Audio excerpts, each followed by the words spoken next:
설교 32번째 시간으로 영혼을 향한 열정이라는 제목으로 말씀을 증거하도록 하겠습니다. 할렐루야. 아멘.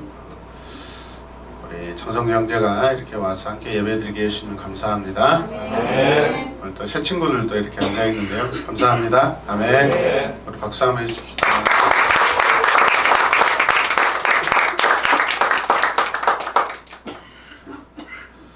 여러분 혹시 이런 경험이 있나요? 여러분들 멀리 여행을 떠났는데 돌아오다 보면 우리가 사는 그 도시들이 가까워졌을 때 그 도시에 수백만 명이 산다 할지라도 내 마음이 돌아올 때 그 도시 향하여서 한 가지 마음이라는 것이죠. 즉 자기가 사랑하는 그 한 사람, 그 사람만 생각하고 자기가 보고 싶은 그 가족이 생각나는 것입니다. 도시를 보면 사랑하는 사람만 눈에 들어오고 마음에 다가오기 시작하는 것이죠. 이것을 보고 한 사람의 영혼을 온 세상과 바꿀 수 없다. 온 세상보다도 더 한 영혼이 더 소중하다라고 그렇게 우리가 성경은 표현하고 있습니다. 사랑하는 여러분, 사람은 동시에 두 가지를 사랑할 수 없습니다. 그러나 하나님은 이 땅에 살고 있는 영혼의 한 사람 한 사람을 마치 그 사람만 사랑하시는 것처럼 그렇게 우리를 사랑하시고 여러분들을 사랑하시고 저와 여러분들 모두를 사랑하신 줄 믿으시길 바랍니다. 네. 여러분 한 사람을 그처럼 사랑하시는 그 하나님의 사랑이 오늘 로마서 사도 바울의 고백에 아주 굉장히 깊이 드러나 있다는 것을 우리가 이제 살펴보도록 하겠습니다. 우리 사람들의 사랑과는 전혀 다른 하나님의 사랑이 있어요. 우리 예수님에게서 그 모습을 찾아볼 수가 있죠. 주님이 이 땅에 계셨을 때 만나는 사람들 대할 때마다 여러분 주님의 그 마음이 그 한 영혼 한 사람 한 사람에 파고듭니다. 주님의 생각이 그 한 영혼 한 사람에게 파고듭니다. 그때 그들을 바라볼 때 주님이 뭐라고 말씀하셨죠? 목자를 갈망하는, 그래서 목자를 갈망하며 방황하는 양떼처럼 보인다라고 주님이 말씀하십니다. 마태복음, 마가복음 보면은 예수님께서 무리를 보시고 불쌍히 여기셨다라고 말씀하고 있습니다. 영어 보니까 He had compassion 이렇게 되어 있습니다. 같이 읽읍시다. 시작. 무리를 보시고 불쌍히 여기셨다. 네. 불쌍히 여기셨다라는 그 말 속에는요, 거기 있는 한 사람 한 사람을 가슴에 품고 계신, 한 사람 한 영혼을 품고 싶으신 예수님의 강력한 그런 욕구가 지금 느껴지고 있는 것이죠. 하늘 사랑으로 채워주고 싶으신 것입니다. 이해되십니까? 네. 이것이 하나님의 사랑이십니다. 이 시간에도 주님의 그 사랑이 우리를 감싸고 계시고 우리 한 영혼 한 영혼을 지금 여러분 깊이 바라보고 계시다는 것을 여러분 기억하시길 바랍니다. 네. 이런 하나님의 사랑이 우리 안에 들어오면 우리는 어떻게 될까요? 우리는 다른 사람을 사랑하게 됩니다. 우리가 그 사랑을 받았을 때 우리는 다른 사람을 사랑하게 된다는 것입니다. 그런데 그 사랑은 우정과도 다르고요, 어떤 인간관계와도 다릅니다. 사람들의 영혼을 사랑하는 그 마음입니다. 영혼을 사랑하는 마음은 인간적인 사랑과는 전혀 다른 그 사람을 영원히 사랑하는 마음입니다. 여러분, 인간에게는 영혼이라는 것이 있습니다. 여러분 여기서 주님이 불쌍히 여기시다라고, 불쌍히 여기다라는 건 스프링크니 조마에 심장이 찢어지다라는 표현입니다. 주님이 우리 한 사람 한 사람을 바라보실 때 주님의 심장이 마치 찢어지는 것처럼 그런 고통과 통증을 느끼면서 우리 영혼들, 우리 한 심령들을 바라보신다는 거예요. 여러분 아멘. 우리 인간에게는 영혼이 있어요. 영혼. 성경의 개념에 의하면 영혼이란 인간 내면에 에너지가 집중되어 있는 그 중심이다라고 말할 수 있어요.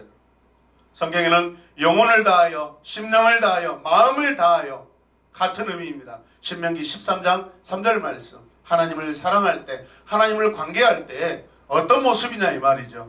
우리 영혼을 다하여, 우리 마음을 다하여, 우리 심장을 다하여, 아멘. 우리 생각을 다하여, 우리의 모든 인격을 다하여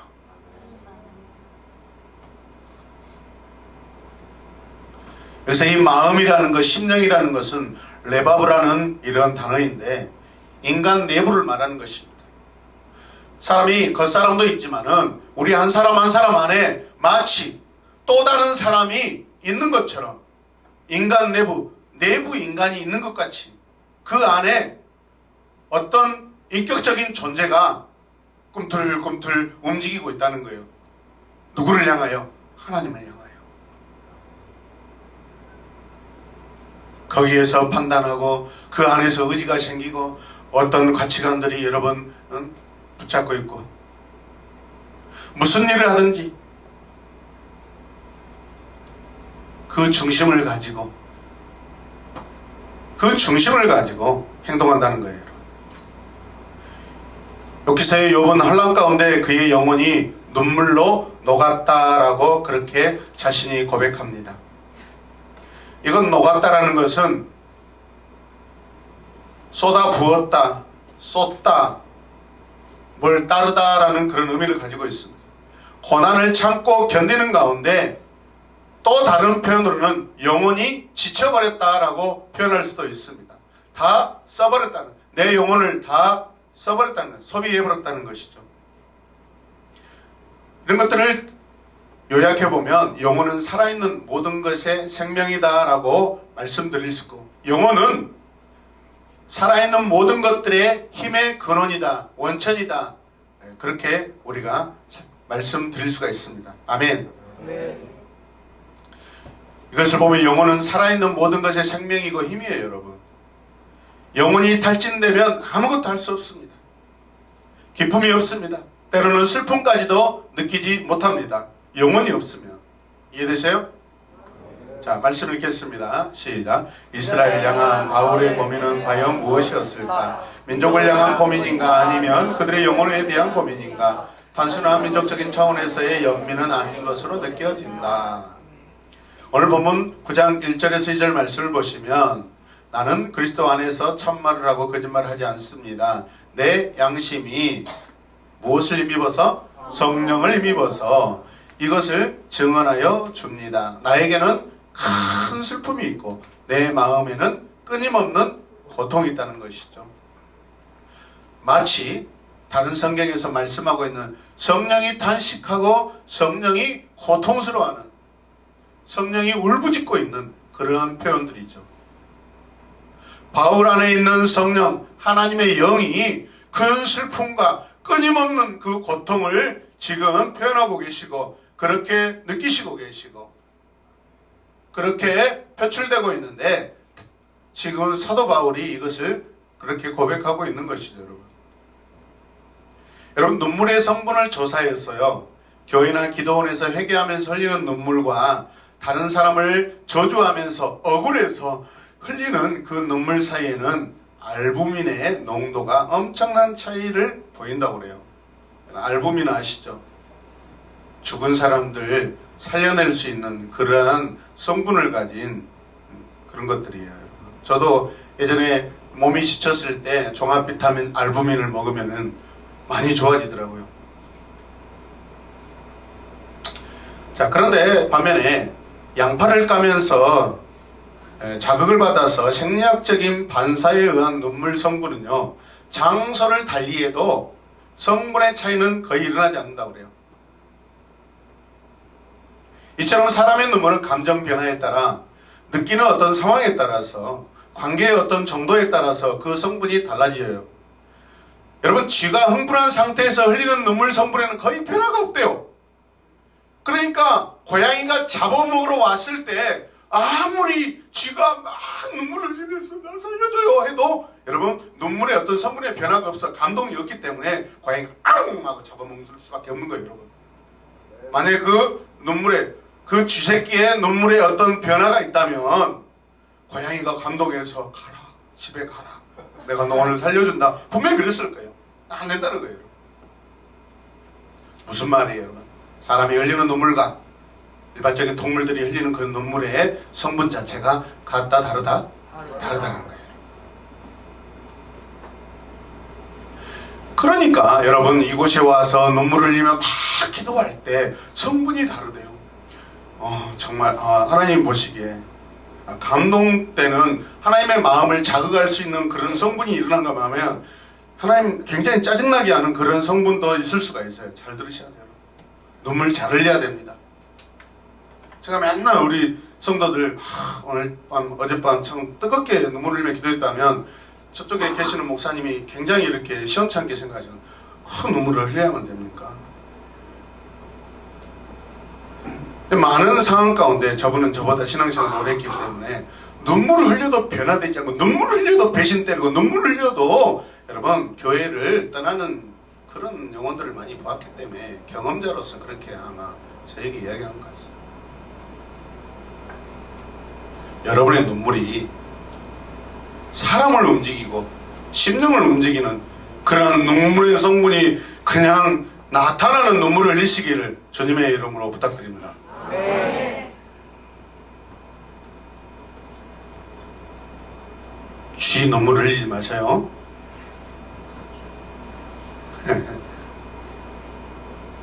감정에 따라 흐르는 그 눈물의 성분이 다 다른 것을 보면 우리 인간에게 영혼이 있다라는 증거예요.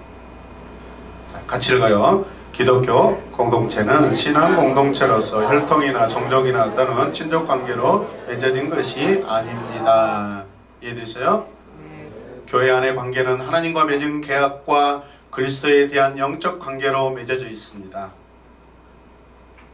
친분을 따라서 어떤 사업을 위해서 우정을 위해서 교회에 오는 것이 아니에요. 설령 그렇게 왔다 할지라도 그런 믿음은 아무런 변화를 줄 수 없고 변화될 수 없는 그러한 발걸음이라는 것을 기억하셔야 할 것입니다. 그러므로 인간의 외적이고 형식적인 사귐을 가지고는 기독교 안의 교제나 사귐을 다 설명할 수 없다는 것이죠. 신앙 안에서 이루어지는 교제는 영혼을 사랑하며 영혼과 영혼이 맺어지는 그런 관계라는 것을 믿으시길 바랍니다. 그래서 영혼의 관계가 아니면 그것은 참된 사랑이 아니라는 것이죠. 하나님의 용서와 사랑이 우리 안에 거하면 우리는 그러한 하나님의 그 사랑과 하나님이 느끼시는 감정, 그런 관계에 그런 인격적인 그런 것들을 우리는 닮아갈 수밖에 없다는 거예요. 우리 역시도 마찬가지로 영원한 존재로서 하나님을 닮아가게 된다는 것을 믿으시길 바랍니다.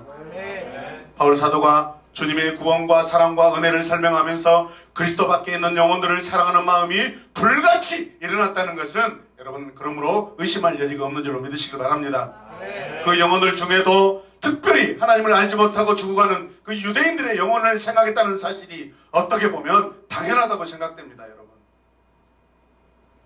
말씀을 형상화해 보겠습니다. 같이 읽읍시다. 이스라엘이 하나님으로부터 받은 특권이 얼마나 많은가. 그럼에도 불구하고 그들이 예수님을 배반한 이유는 무엇일까? 자기들이 받은 특권이 도리어 믿음의 방해 요소가 되었다. 믿습니까? 본문 4절 말씀을 보십시다. 시작. 네, 동족은 이스라엘 백성입니다. 그들에게는 하나님의 자녀로서의 신분이 있고 하나님을 모시는 영광이 있고 하나님과 맺는 언약들이 있고 율법이 있고 예배가 있고 하나님과의 약속들이 있습니다. 아멘. 바울은 본문 9장 1절에서 내게 큰 슬픔과 큰 근심과 마음에 그치지 않는 고통이 있다라고 고백하였습니다. 왜 그랬을까요? 무엇에 대한 고통일까요, 여러분? 자기 동족들이 믿음을 떠나 살고 있는 그 사실에 대한 고통입니다. 자기 동족 이스라엘이 이처럼 하나님 여호와 그 여호와와 놀라운 그러한 관계인데, 오늘 놀라운 관계가 어떤 관계예요? 자녀로서의 신분을 가지고 있고 하나님을 모시는 영광이 있고 하나님과 맺은 언약들이 있고 율법이 있고 예배가 있고 약속들이 있는데 그것들이 과연 그들 안에 있냐 이거죠. 참된 이런 것들이 다 사라져버리고 형식적으로 그들이 하나님을 지금 섬기고 사랑한다고 하고 있는 그들의 영혼들을 바라봤을 때 바울 사도의 그 마음이 근심이고 고통이라는 거예요. 이해되시면 아멘. 성령께서 여러분 같이 탄식하시고 같이 느끼시는 그런 여러분 관계적인 그런 감정들이 아니겠어요?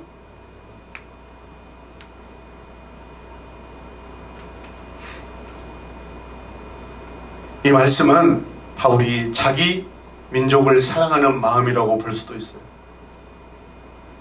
그러나 여러분 본문을 자세히 읽어보면 바울의 이 연민은 단순히 자기 민족을 사랑하는 마음을 넘어서고 있습니다. 그들의 영혼을 향한 근심입니다. 이해되시면 아멘 합시다. 아멘. 그들을 구원하고자 하는 열정이 민족의식보다 앞서 있는 거예요. 여러분 7절과 8절 말씀을 보십시다. 시작. 아브라함의 자손이라고 해서 다 그의 자손이 아닙니다. 다만 이삭에게서 태어난 사람만이 너의 자손이라고 부르겠다 하셨습니다. 이것은 곧 육신의 자녀가 하나님의 자녀가 되는 것이 아니라 약속의 자녀가 참 자손으로 여겨지리라는 것을 뜻합니다. 아멘. 바울의 슬픔과 고통, 지금 느끼는 그 아픔이 왜 이러는지 알겠죠, 여러분? 바울 사도는 지금 무엇 때문에 고민해요? 그들의 영혼이 저주 아래 있기 때문에 그렇습니다. 특별히 하나님을 안다는 자기 동족들이 저주 아래 끌려가고 있기 때문에 너무나도 안타까운 것이죠. 가장 소중한 것을 누리고 받았던 그들인데 상실된, 하나님과의 관계가 상실된 그들의 모습을 볼 때 얼마나 마음이 아프겠어요. 유대인들은 흔히 기독교적인 용어로 복받은 민족입니다. 본문에서는 6가지로 복을 받은 백성이라는 사실을 이미 다 나열하고 있어요. 첫 번째, 유대인들은 하나님의 선택을 받은 백성입니다. 두 번째, 세 번째, 넷째, 다섯째, 아멘. 여섯 번째, 아멘. 그 어떤 민족도 하나님께서 이런 약속을 주시지 않았어요. 이렇게 관계한 민족이 없어요, 여러분. 그런데 그들은 메시아 예수를 죽였고 하나님의 약속을 버리고 대부분이 하나님에게서 떠나 멸망의 자식들이 되어버렸습니다. 얼마나 큰 비극입니까? 유대인들이 한 가지 착각하고 있는 것이 있습니다. 혈통으로 아브라함에게서 태어났으면 자연히 자기들이 하나님의 자녀가 된다는 것입니다. 그리고 아브라함의 후손만 하나님의 자녀라는 그 교만 때문에 예수 믿는 사람들을 멸시하고 여러분 박해하고 있습니다. 바울도 이런 생각에 젖어 살면서 예수 믿는 사람들을 박해했던 사람이었지 않습니까? 그것도 하나님 없이 하나님을 위해 산다고 산 사람이었습니다. 예수님께로 돌아온 후에야 그 사실을 비로소 깨닫고 바울 자신도 깊이 깨닫고 깊이 후회하고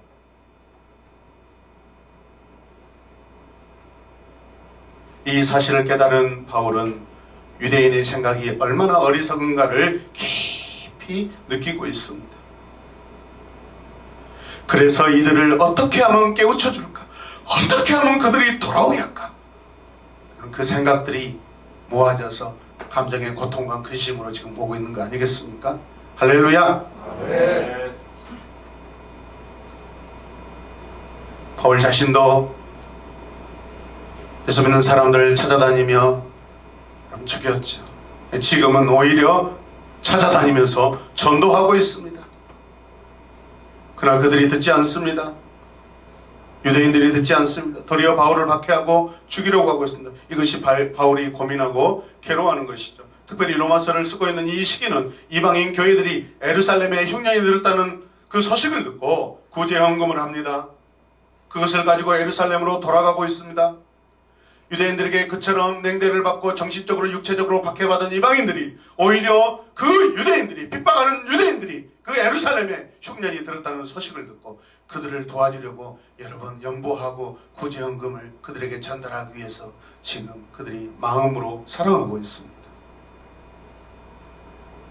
하나님 보시는 시각에서 얼마나 감동스럽고 여러분 감탄스러운 일입니까? 할렐루야. 아무리 잘났다 해도 배고프면 빌어먹을 수밖에 없는 여러분 우리 인간 삶이 아니에요. 여러분 3일을 굶으면 옆집 담을 넘는다고 그래요. 저도 과거에 그런 적이 있어요. 아버지가 무서워서 집을 나와서 친구 집에 사는데 너무나 배고픈 거예요. 그래서 밤중에 막 친구 집 부엌에 들어가서 그냥 턱거리면서 밥을 먹는데 그냥 너무 힘든 그런 시간들이 있어요. 쉽게 얘기하면 제가 밥도둑이에요. 제가 밥도둑놈. 그래서 집을 떠나서 살고 부모님의 사랑을 받지 못하고 사는 그 삶이 얼마나 가슴 저리고 힘든다는 것을 제가 알고 있어요. 여러분 할렐루야. 아멘.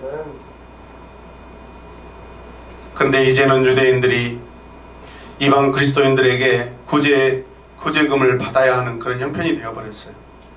하나님께로부터 버림받았던 이 이방인들이 도리어 예수님을 통해 하나님을 만나고 그 기쁨 속에서 살아가고 있는 것을 바울을 통해 우리에게 말씀하고 있습니다. 자기들도 넉넉하지 못하지만 유대인들을 위해 기도하는 마음으로 헌금까지 해서 보내고 있어요, 여러분. 그런데도 유대인들은 자기들의 영혼 상태가 어떤 상태인지 모른 채 지금 오히려 교만에 빠져 있습니다. 얼마나 그들이 불쌍합니까? 그래서 더욱 괴로워하면서 이 편지를 쓰고 있는 거예요, 여러분. 조상들을 언급하고 있고 그들이 받았다는 것을 언급하고 있는 거예요. 말씀을 선포하겠습니다. 시작. 오늘 우리가 제2의 이스라엘, 나쁜 의미에서 되어가고 있지는 않는가? 가문 자랑, 학벌 자랑, 신앙의 연륜을 자랑하면서 명분상의 크리스천이 되어가고 있는 점을 어떻게 해결할 수 있을까? 물론 제가 보았을 때 우리 새로운 교회 성도들은 신앙의 연륜이 거의 10년 안팎이라서 아직 큰 가문을 이루어서 자랑할 만한 것도 없고 지금 크게 눈에 드러나게 받은 복이 있어서 교만하고 우쭐대고 그런 분이 없어요. 그런데 지금 하나님과의 좋은 관계로 나아가고 있는 그런 과정 가운데 있습니다. 여러분, 이런 아름다운 그런 관계의 마음들이 변하지 않기를 원합니다. 아멘. 아멘. 권사님이 되셔도 20년 후에 여러분 한복을 입고 펄떡펄떡 뛰시길 바랍니다. 아멘.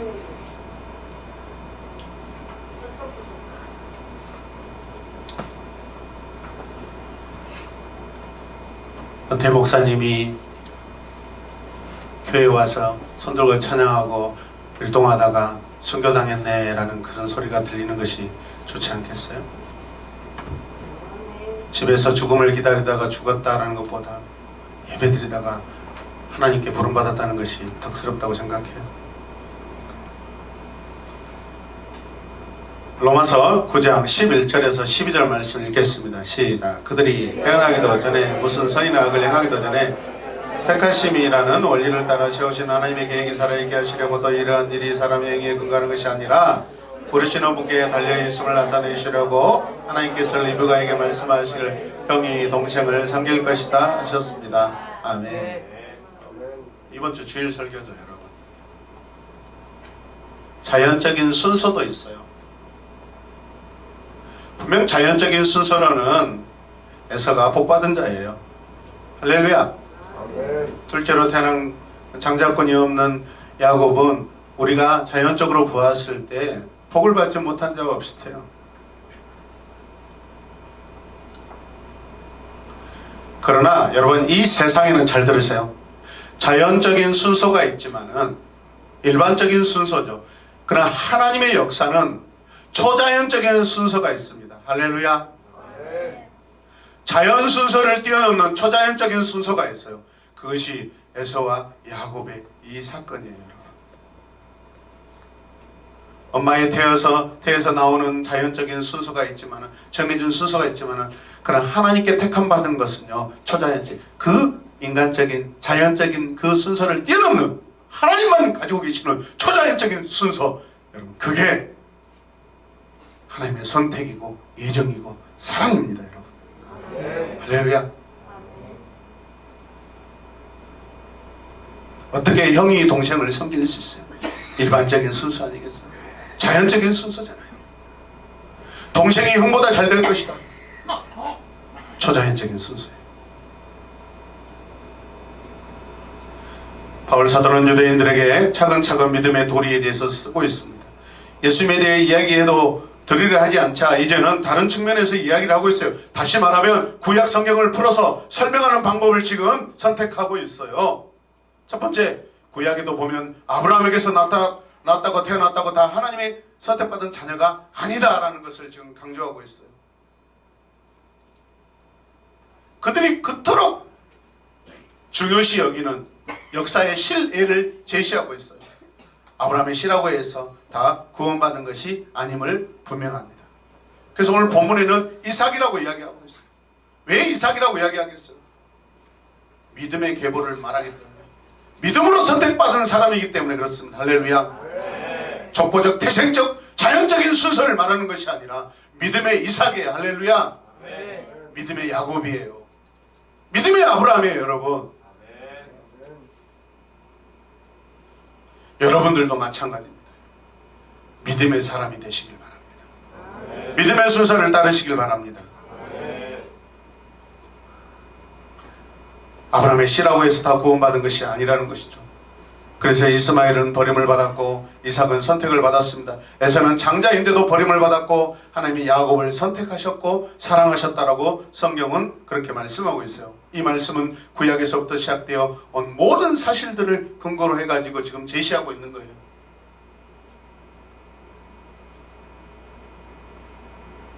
너희 그렇게 자부하고 있는 아브라함, 그러나 그 후손들 하나님이 어떻게 선택하고 어떻게 역사를 이끌어갔냐를 보라는 것이죠. 로마서 8장 29절과 3절 말씀 보면 하나님께서는 미리 하신 사람들을 택하셔서 자기 아들의 형상과 같은 모습이 되도록 미리 정하셨으니 이것은 그 아들이 많은 형제 가운데 같이 읽어요. 맏아들이 되게 하시려는 것입니다. 맏아들. 그리하여 하나님께서는 이미 정하신 사람들을 부르시고 또한 부르신 사람들을 의롭게 하시고 의롭게 하신 사람들 또한 영원롭게 하시고 아멘. 맏아들이 돼요. 맏아들. 죄인 중에 죄인 중에 계셨던 저희들을 감히 하늘 아들 독생자 그분과 똑같이 하시겠다는 거예요. 아멘입니까?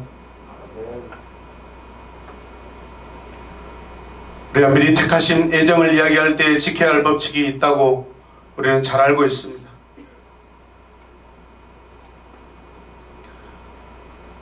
나 애정받았다. 당신은 이렇게 우리가 함부로 판단해서는 안 됩니다. 끝까지 지켜보셔야 돼요. 우리의 믿음도 끝까지 지켜봐야 돼요. 요즘에 세간점 한파라는 세간점 그런 이 칭의 문제 때문에 신학계에서 상당히 지금 논란되고 있는 부분이에요. 한번 선택받았으면 끝까지 가는 것이냐, 아니면 중간에 우리가 마음을 바꾸면 타락할 것이냐. 선택받았다고 할지라도 우리가 정신 못 차리고 히브리서 말씀처럼 우리가 붙잡지 않으면 흘러내려가고 떠내려갈 수밖에 없다는 것이죠. 하나님의 크고 관점 안에서는 저와 여러분들이 구원받았는지 하나님의 자녀 되었는지 다 알고 계시죠. 그러나 우리 입장에서는 내 자신의 믿음도 때로는 확신하고 살고 있지만은 여러분, 오늘부터 만약에 제가 마음 먹고 교회를 안 다니고 성경을 다 멀리하고 주님을 거부하고 산다고 해보십시다. 마치 구원받지 못한 그런 상태에 그런 사람으로서 살아갈 수밖에 없는 그런 모습이 분명히 나타나게 될 것입니다. 마지막에 끝이 우리의 구원이냐 지옥이냐 그것은 하나님이 선택하고 판단하실 문제지만은 우리의 삶에 충분히 우리가 마지막까지 끝까지 달려가지 않으면 분명 우리는 자연인처럼 그런 모습으로 살아갈 수밖에 없고 버림받은 자처럼 보일 수밖에 없다는 것입니다. 여러분 할렐루야. 더워요. 더워.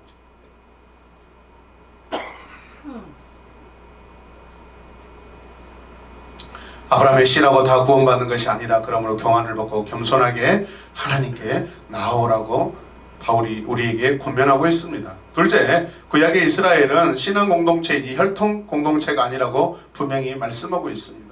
이삭은 약속을 믿음으로써 얻은 자식입니다. 야곱도 믿음으로 산 사람입니다. 믿음 있는 사람들은 모두 구원을 받았지만 믿음이 없는 자들은 버림을 받았습니다. 출애굽 당시에 유대인들도 물론 유대인들과 함께 모세의 인도를 따라서 나온 여러분 이방인들이 있습니다. 그것을 어떤 성경에는 잡족이라고 얘기하는데 세번역 성경에서는 다른 이방인들, 다른 민족들이라고 표현하고 있습니다. 출애굽기 12장 37절 38절 읽겠습니다. 시작. 마침내 이스라엘 자손이 라암셋을 떠나서 숫곳으로 갔는데 딸린 아이들 외에 장정만 해도 60만 가량이 되었다. 그 밖에도 다른 여러 민족들이 많은 그들을 따라 나섰고 양과 소 등 수많은 집중성 떼가 그들을 따라왔다. 다른 여러 민족이라고 하니까 마치 어떤 우월감이나 또 열등감이 민족 안에 있는 것이 아닌가. 우리는 설령 그렇게 생각하지만 그러나 하나님의 눈에 하나님의 관점에 봤을 때는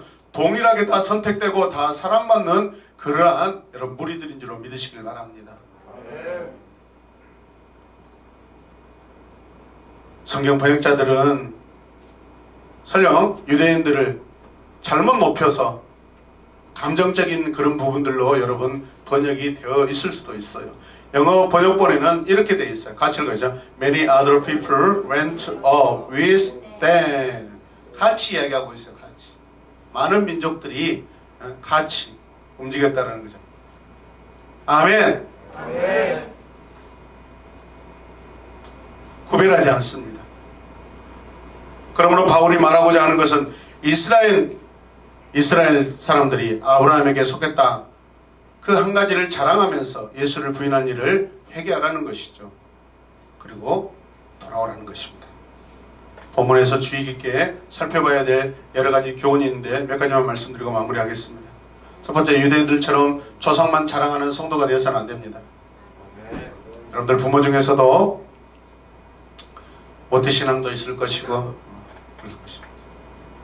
우리가 자주 하는 말들 있죠. 나는 우리 어머니 기도로 복을 받았고 나는 우리 할머니의 기도로 내가 교회를 다니게 되었다. 그렇게 말할 수도 있죠. 자랑스럽기도 하죠. 한 가지 우리가 반성해야 될 것은 자기의 믿음은 어디 갔냐 이 말이죠. 그분들의 기도와 그분들의 어떤 하나님께 복을 받아서 내가 이 자리에 있다면 그러면 정말 중요한 내 믿음은 어디 있냐 이 말이죠. 이제는 조상 선조들의 어떤 믿음을 자랑하지 마시고 하나님과의 1대1의 관계에서 나의 믿음을 드러내고 나의 믿음을 자랑하고 기도의 체험도 하고 하나님과의 만남의 체험도 스스로 내 것을 이야기하시기 바랍니다. 다른 거 필요 없어요. 다른 사람 거 필요 없어요. 내가 하나님을 만난 것이 중요해요, 여러분.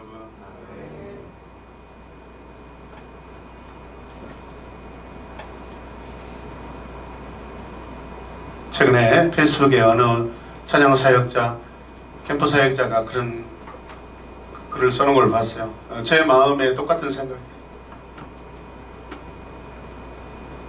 8월 5일부터 7일까지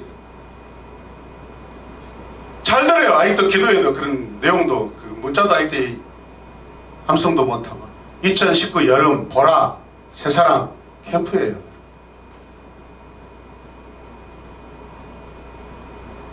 창세기 1장 설명해주고 2장 설명해주고 아담 설명해주고 하와 설명해주고 뱀 보여주려고 이거 하는 거 아니에요. 3일 동안 우리와 거기에 초청되어 온 하나님의 자녀들이 하나님을 만나게 하는 거예요, 여러분. 이 땅의 모든 교회들이 하고 있는 여름 성경 캠프, 겨울 성경 캠프 목적은 딱 하나예요. 하나님을 만나게 하는 거예요. 하나님을 경험하게 하는 거예요. 할렐루야. 경험하고 체험돼야 변화된 삶을 살 수가 있어요, 여러분. 아멘. 가서 우리 성경 잡다하게 이론적으로 걸싸게 그거 설명하고 그림 보여주려고 하는 거 아니에요, 여러분. 8주간을 통해서 하나님을 만나는 여정이잖아요.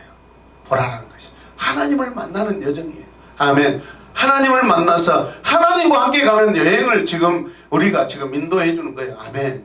하나님과 같이 여행할 수 있도록 하나님을 만날 수 있도록 우리가 여러분 도와줘야 돼요. 아멘. 그래서 우리 친구들이 교회 올 때마다 여러분들 우리가 먼저 더 뜨겁게 살아있는 기도를 해야 돼요. 아멘.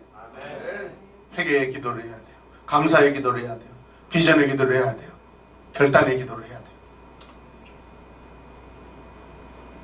우리 기도가 감동이 없고 설득력이 없는데 어떻게 그 친구들을 변화시킬 수가 있겠어요? 감동을 줄 수 있겠어요? 그러나 우리가 더 준비되고 사모하는 마음, 그 마음을 가지고 기도하고 함께 끌어안고 손잡아 줄 때 여러분 거기에서 새로운 관계적인 감동이 일어나서 성령이 더 역사할 수 있는 줄로 믿으시기 바랍니다. 하나님을 만난 사람들은요 영혼을 사랑하는 마음을 가지게 되고 또 가져야 합니다. 할렐루야. 거듭나야 돼요. 거듭나야 돼요. 중생 본 어겐을 하셔야 돼요. 물과 성령으로 거듭나야 돼요. 아멘. 우리 공동체도 보십시오. 신실하고 성령 충만하다 했더니 거듭나지 않고 성령 충만하지 않으니까 공동체를 떠나 있고 여러분 이 예배 시간에도 들어오지 못하고 있고 참담한 일입니다. 참담한 일이에요.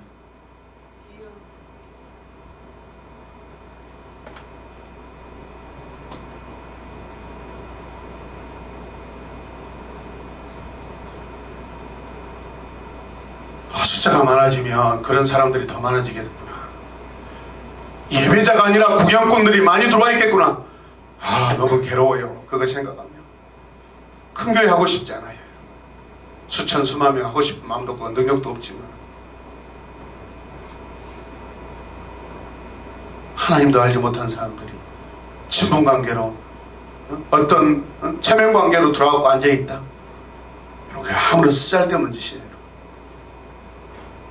거듭나지 않으면, 지속적인 주님을 사랑하는 마음이 없다면 우리의 신앙은 여러분 다 껍질이고요, 모양뿐이에요. 여러분,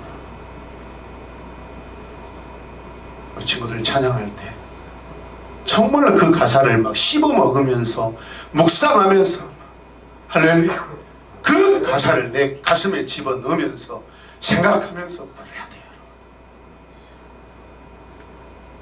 평화로 할 때 정말로 그 평화가 나에게 느껴져야 돼요. 아멘. 느껴질 때까지 찬양을 하셔야 돼요. 주님은 분명 느끼게 하셔요. 여러분,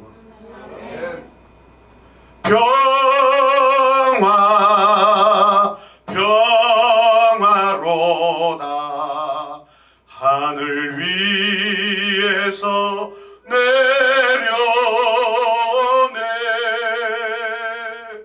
그 사랑의 물결이 영원토록 내 영혼을 덮으소서. 부족하면 한 번 더 부르고, 부족하면 한 번 더 부르고.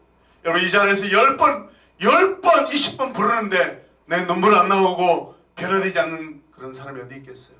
진심으로 만약에 부르면. 아닙니까? 한 번만 더 부르면 눈물 나올 것 같아요.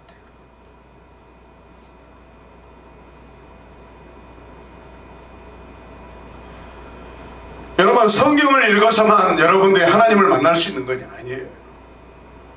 성경은 영원한 진리긴 하지만 하나님은 그 밖에 다양하게 여러분들이 은혜를 체험할 수 있는 방편을 다 허락해 주셨어요. 아멘. 아멘. 성찬식, 찬양, 예배, 기도, 세례식, 은혜의 방편들을 우리에게 허락해 주셨어요. 그냥 찬양하는데 감동이 없어. 손을 들고 찬양해 보세요. 손을 들고 찬양을 불러도 감동이 없어요. 무릎 꿇고 불러보세요. 5분, 10분, 1시간 동안 한번 찬양하고 기도하고 찬양하게 되보세요. 성령이 충만하게 역사하실 줄로 믿습니다. 아멘.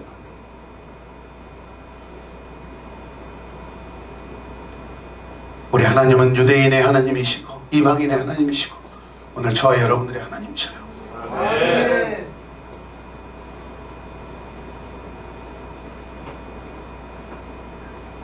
우리 친구들 잘 들으셔야 돼요. 우리 친구들이 전북교회 가서 소그룹 팀으로 맺어졌을 때 기도합시다. 와!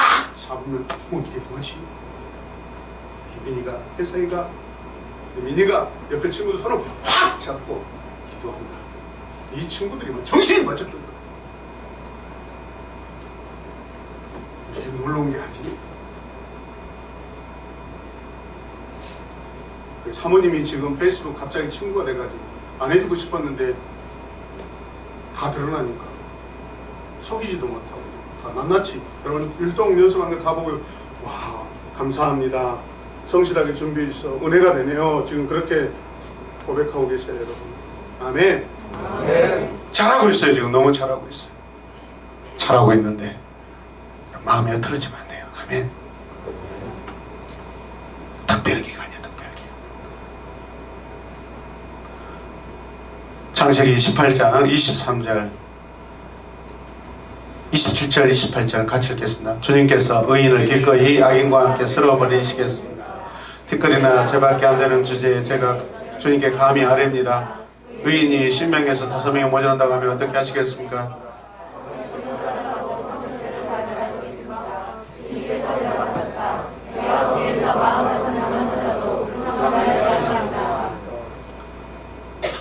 이 성읍이 아브라함에게는 얼마나 가슴을 아프게 한 그런 성읍입니까? 그런데도 불구하고 아브라함은 하나님을 만난 자로서 중보 기도하고 있어요. 그 영혼을 사랑하기 때문에. 하나님이 시켜서 기도한 게 아니잖아요. 어떻게 보면 하나님 기도하지 마래. 기도하지 마. 나 결정했어. 너 기도하지 마. 앞으로 너 기도해봤자 필요 없어. 그런데도 기도하고 있는 거예요. 왜요? 하나님 만난 사람은 모든 영혼들을 붙들고 기도하는 거예요. 아멘. 불길 속에서 타들어 죽어가는 그 영혼들을 위해서 기도하고 있는 거예요. 그게 하나님 만난 사람들의 여러분 본분이에요. 여러분. 본 모습이에요. 참된 모습이에요. 할렐루야. 박영주 원사님이 전화 와가지고 교회가 이렇게 수적으로 부흥이 안 됩니까? 제가 열심히 전도하고 있어서 그렇죠. 제가 한번 내려가서 리더들 한번 조져야 되겠네요 그러더라고요. 지금 여러 사역들이 있어서 조금 제가 이사 가면 열심히 더 하겠습니다 했어요. 리더들 감사하셔요 저한테. 그냥 안타까워요. 교회가 더 성장하길 원하셔요. 수적인 부흥이 여러분 다 부흥이라고 말씀드릴 수는 없어요. 그런 수적인 것도 여러분 중요한 요인이에요. 할렐루야.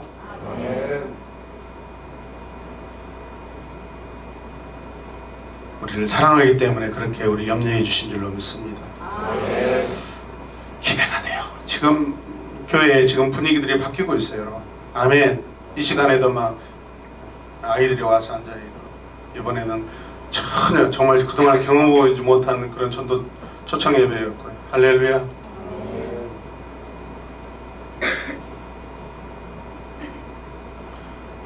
기도합시다. 같이 보면 신앙은 영원한 현재이다.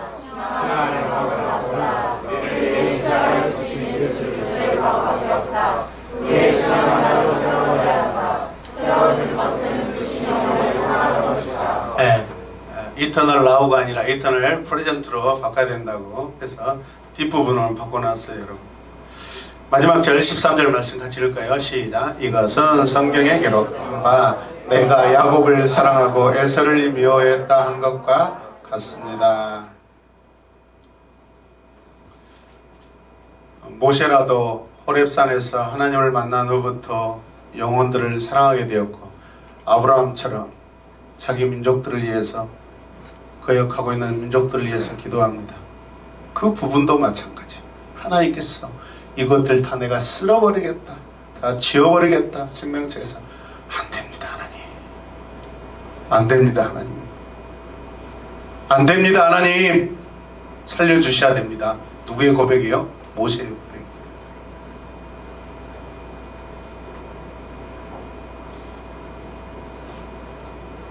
다른 사람의 영혼을 사랑하는 열정이 있어야 하는데 이 열정을 우리는 패션이라고 해요. 패션. 따라서 패션하는데 이 패션은 또 다른 의미가 있는데 고난당하다, 순환당하다라는 거예요. 패션 오브 크라이스트 할 때 어떤 사람들이 예수님의 열정이라고 그렇게 여러분 해석하고 적용하는 분도 있지만은 또 다른 의미 뭐라고요? 예수님의 고난 순환이에요. 아멘. 패션 오브 크라이스트. 열정이 있으니까 순환당하죠. 순환당하시는 것은 그의 하나님의 마음을 사랑하는 열정이 있기 때문에 가능한 것이죠. 여러분. 동일한 언어예요. 제가 여러분들을 그냥 바쁘게 할 때 아이고 우리 목사님 참 열정이 많으시다 그렇게 생각하셔요. 저러다가 고난당하시지 그렇게 하지 마시고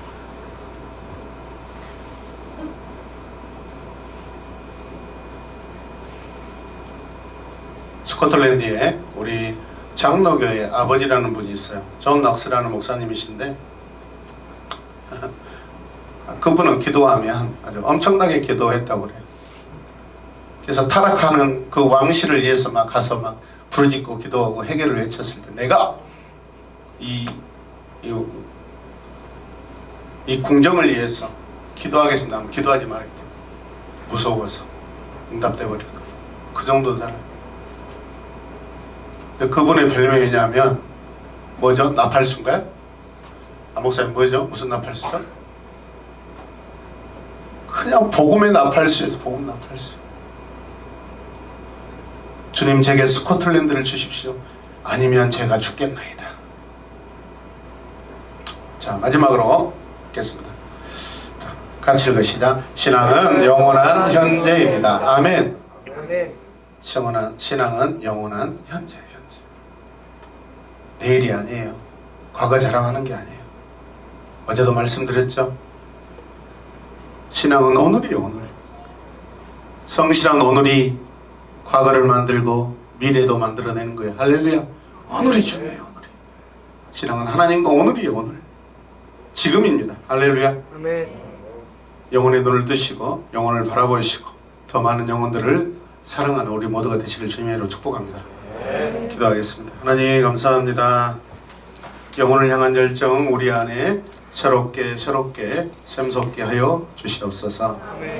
우리가 그동안에 영혼에 대해서 나태하였다면 주님 우리의 마음 새롭게 교훈하셔서 돌이키게 하시고 새로운 열정으로 새로운 비전으로 하나님 다시 시작할 수 있도록 은혜를 더하여 주시옵소서.